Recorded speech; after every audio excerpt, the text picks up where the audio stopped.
selanjutnya di sini Ulun Ahmad Munadi akan melakukan tanya pendapat mengenai tentang isu-isu yang dapat membahayakan Pancasila di Indonesia bersama dengan saudari Najwa Karima yang akan menjadi pemberi pendapat mengenai setiap isu yang saya tanyakan.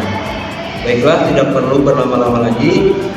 Kita akan mulai ke inti acara. Dalam acara kali ini saya akan membahas tentang 6 isu yang dapat mengancam Pancasila di Indonesia. Isu yang pertama adalah intoleransi agama yang terjadi di Padang.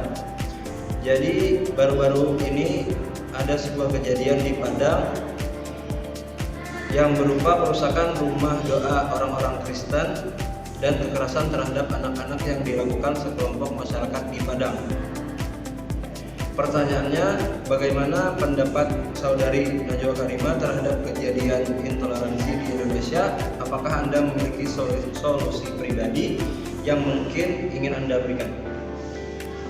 Mengenai kasus yang terjadi di Padang saat ini, intoleransi antar agama itu sudah ada sejak lama, dan sebenarnya ini lebih disebabkan karena masing-masing agama itu tidak mau melakukan yang namanya komunikasi dan lebih mementingkan pendapatnya pribadi. Di sini saya sendiri tidak setuju dengan tindakan yang dilakukan oleh rakyat Indonesia terhadap rakyat Indonesia lainnya yang berbeda keyakinan. Selain itu, jika mereka telah melakukannya karena merasa terganggu dengan peribadatan yang agama yang lakukan, bukankah wajar jika seandainya agama lain juga menyerang agama kita? Sayangnya kebanyakan orang di zaman sekarang ketika mereka melakukan penyerangan terhadap satu golongan dengan alasan yang mereka rasa benar, dan ketika mereka malah balik diserang, mereka malah tidak terima. Untuk mengatasi solusi seperti ini, sebenarnya halnya itu sangat mudah, yaitu menurunkan ego. Karena sekalipun kita melakukan komunikasi, saling tukar pendapat dengan agama lain, tapi jika egonya sendiri itu masih tinggi, tidak akan mengubah apapun. Dan pastinya kalau egonya sudah tinggi, dia tidak akan mau mengalah dan menganggap pendapatnya sendiri yang lebih baik daripada yang lain. Jadi solusi dari saya itu tuh lebih ke toleransi, kawan dari kata intoleransi sendiri. Oke, pertanyaan yang kedua, paham radikalisme yang mempengaruhi generasi muda. Jadi baru-baru ini ada salah satu berita yang ditulis antaranews.com. Salah satu bukti adalah adanya 4 mahasiswa di Balikpapan yang telah merakit 27 bom molotov yang ditemukan di lingkungan kampus 2 Universitas Mula Warman. Jadi pertanyaannya, bagaimana pendapat Anda terhadap pemaparan radikalisme di Indonesia ini dan apa solusi yang dapat Anda tawarkan? Jadi saat ini paham radikalisme itu adalah pemahaman yang bersikap kasar, mau seenaknya sendiri.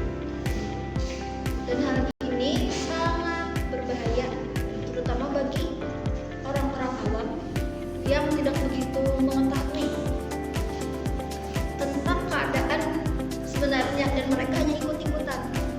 Kebanyakan orang-orang yang seperti ini adalah orang-orang yang tidak begitu punya pendidikan dan juga terpengaruh dengan lingkungannya sendiri, yang membuat dia berpikir bahwa radikalisme itu adalah hal yang baik. Mengenai radikalisme sendiri, itu sendiri bukan hanya ada di kalangan generasi mudanya saja, tapi juga ada di kalangan generasi terdahulunya. Dan generasi sekarang, kita dan anak-anak lainnya yang berada di tingkat pendidikan lain itu hanya mengikuti dan melihat dari orang-orang terdahulu yang pernah melakukannya. Apalagi di zaman sekarang sudah banyak sekali bahan-bahan radikalisme yang tersebar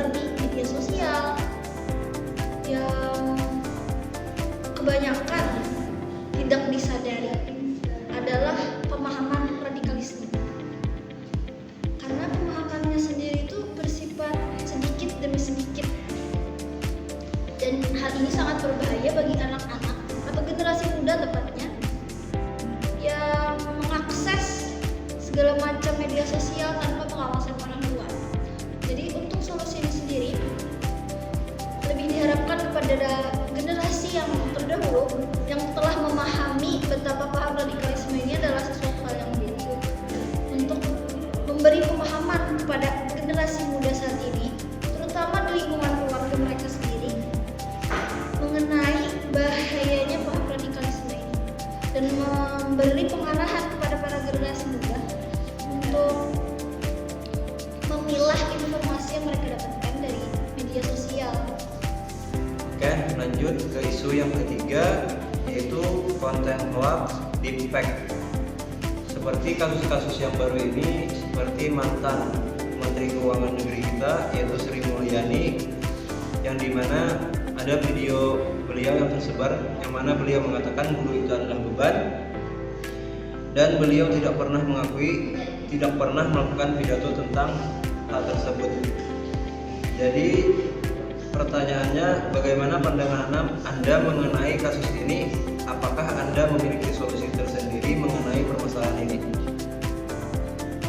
Mengenai kasus konten hoax deepfake, ini sangat berbahaya jika di kalangan masyarakat awam, ya, terutama orang-orang yang taunya menerima dan akhirnya merasa itu adalah benar. Mereka tetap berpikir panjang tanpa meneliti lagi apakah itu benar atau tidak, langsung menerjang pihak yang sebenarnya juga adalah korban. Dalam hal ini, seiring berjalannya waktu, kasus penipuan itu sendiri semakin berkembang, yang pada awalnya cuma seperti surat, berbentuk pesan-pesan, sampai akhirnya zaman sekarang muncul teknologi yang namanya AI.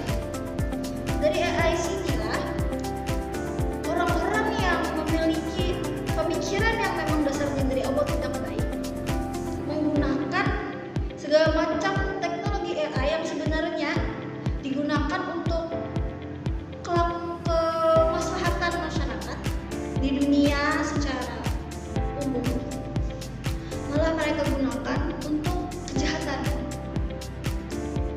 Dan hal ini sangat mempengaruhi golongan-golongan masyarakat yang tidak memahami secara mendalam tentang apa yang sebenarnya terjadi saat itu.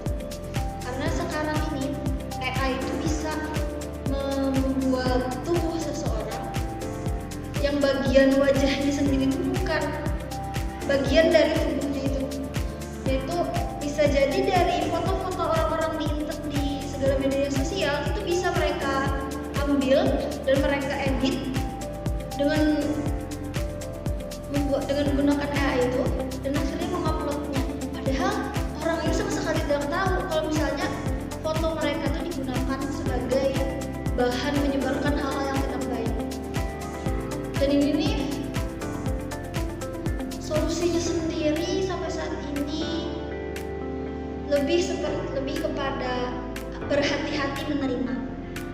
Jangan asal menerima setiap pendapat, karena setiap orang tuh pasti punya jejak-jejaknya sebelumnya, dan tidak mungkin mereka tiba-tiba melakukan sesuatu hal yang sangat berlawanan dengan yang mereka biasanya lakukan.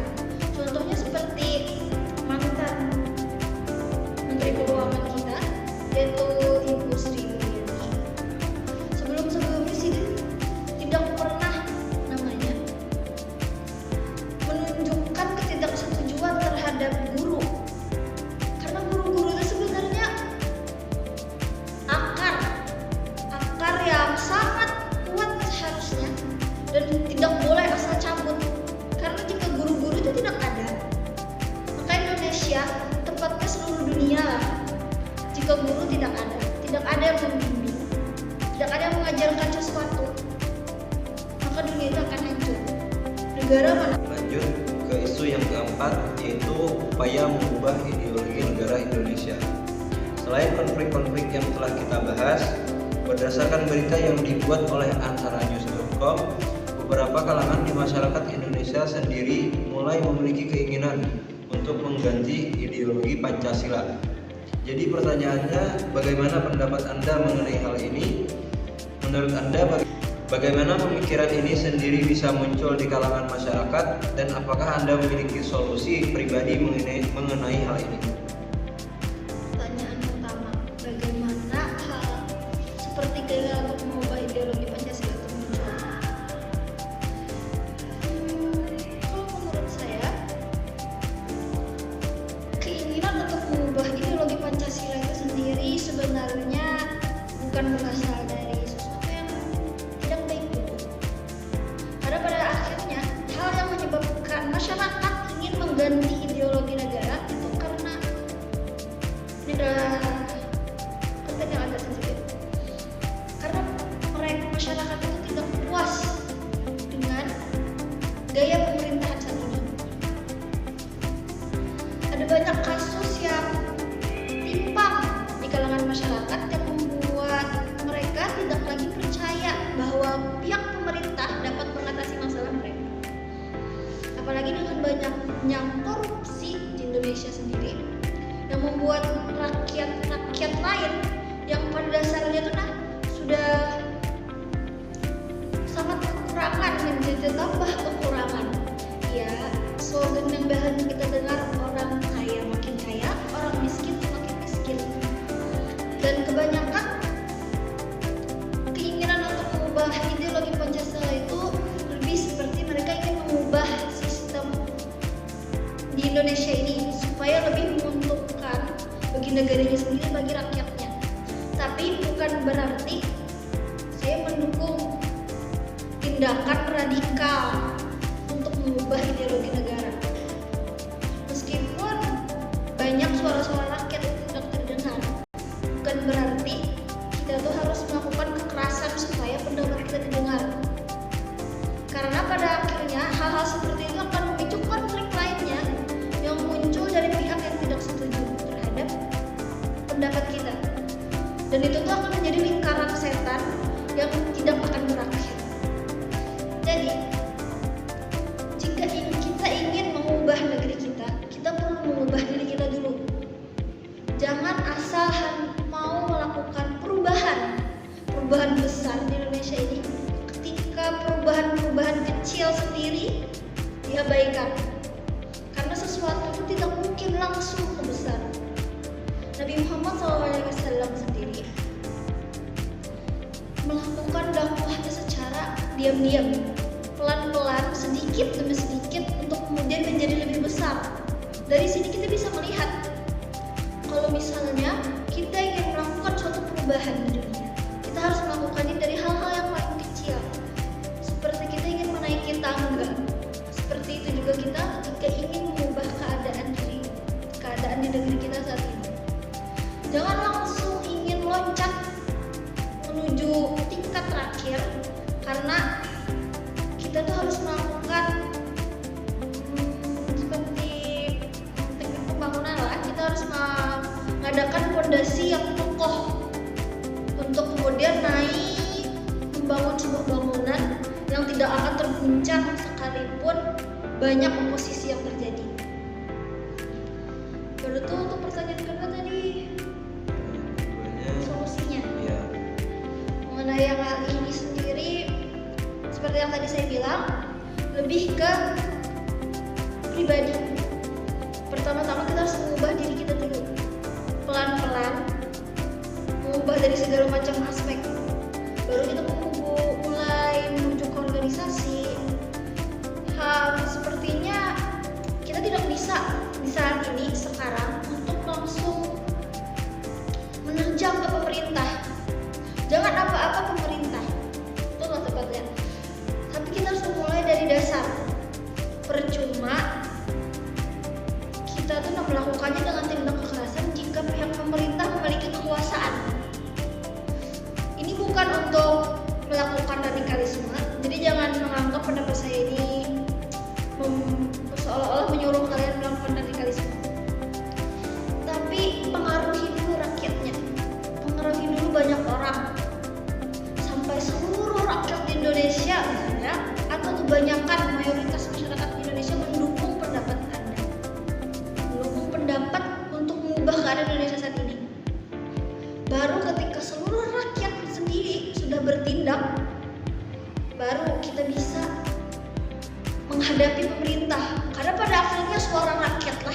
didengarkan. Jika rakyat itu tidak mau menuruti pemerintah, bagaimana pemerintahan itu berlangsung? Karena slogan kita tuh loh, dari rakyat, untuk rakyat, dan oleh rakyat. Jadi pada akhirnya suara tertinggi itu selalu ada di rakyat. Kalau rakyatnya sendiri terpecah belah antara mendukung dan tidak, bagaimana kita mau melakukan perubahan? Perubahan itu terjadi jika semua pihak, mayoritas lah, sependapat dan mau melakukan perubahan itu sendiri. Oke, lanjut ke isu yang kelima, yaitu kesenjangan sosial dan ketidakadilan. Yang mana kasus ini tidak hanya terjadi di negara Indonesia, melainkan banyak negara. Masalah kesenjangan sosial dan ketidakadilan ini sudah dari masa ke masa. Nah, contohnya adanya teroris di Papua yang muncul karena ketidakpuasan sebagian rakyat Papua terhadap pemerintah yang dianggap tidak adil. Jadi bagaimana pendapat Anda mengenai isu kesenjangan sosial dan ketidakadilan ini sendiri? Apakah Anda juga memiliki saran lainnya untuk mengatasi masalah ini? Mengenai isu kesenjangan sosial ini, seperti yang tadi dikatakan oleh penanya, kalau misalnya ini tidak hanya kasus yang terjadi di Indonesia, melainkan di seluruh dunia. Bahkan sekalipun itu negara termaju sekalipun, pasti akan ada yang namanya daerah kumuh, daerah terpencil dan lain sebagainya. Dan hal ini nih menyebabkan kesenjangan sosial itu kan selalu ada.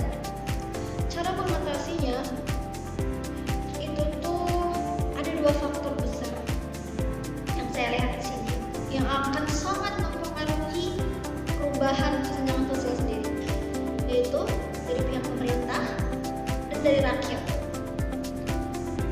Jika pihak pemerintahnya ingin melakukan perubahan ini, ingin menghilangkan kesenjangan sosial, tapi rakyatnya sendiri berpandangan picik alias egois, terutama bagi orang-orang yang punya kuasa, yang menganggap kekuasaannya ini adalah cara dia melakukan segalanya sekehendaknya. Mereka tentunya akan menolak perubahan yang membuat kekuasaan mereka sendiri itu menurun. Dan hal ini sangat berbahaya, karena jika terjadi perbedaan pendapat dalam hal ini, maka apapun yang pemerintah lakukan tidak akan pernah berhasil. Kesenjangan sosial itu akan selalu ada, karena orang-orang yang tidak puas dengan keinginan untuk perubahan ini akan melakukan tindakan kekerasan yang mencegah hal ini terjadi. Ya, seperti contohnya korupsi dan lain sebagainya. Sementara kebalikannya, jika rakyatnya ingin melakukan perubahan tapi pemerintahnya tidak mau melakukannya, hal ini juga tidak akan membuat kesenjangan sosial